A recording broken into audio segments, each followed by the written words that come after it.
Next chapter, rotation. A rotation is the turning of an object about a fixed point. The fixed point is called the center of rotation and does not change. The amount of turn or angular distance is called the angle of rotation. Consider an object moving along the circular path from A to B. O is the center of rotation. Theta is the angle of rotation. The distance OA is equal to the distance OB because it is the radius of the circular path.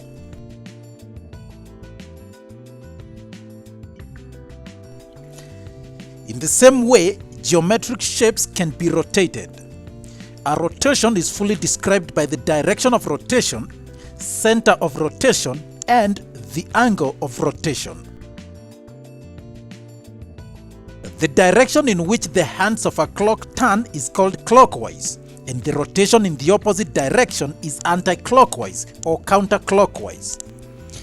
The angle of rotation in a clockwise rotation is negative, and it is positive in anti-clockwise rotation. So this is an anti-clockwise rotation, and the angle is therefore positive. This is a clockwise turn, and the angle is negative.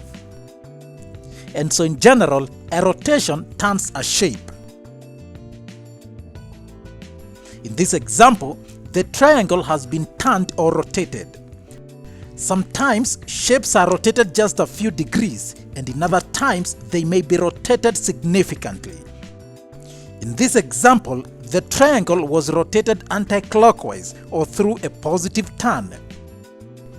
Whenever a rotation occurs, the figure must retain its shape and size, and so the two figures are congruent. In a clock, the center about which the hands move does not change. And in the same way, the center of rotation does not change.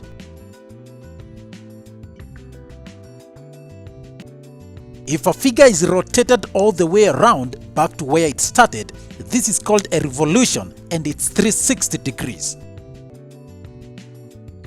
Halfway around, it is 180 degrees.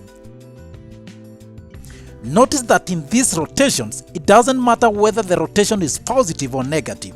The image is mapped onto the same points, whether it's clockwise or anti-clockwise. When a figure is rotated exactly 180 degrees, it is said to have point symmetry because each point has a matching point and is the same distance, but in the opposite direction.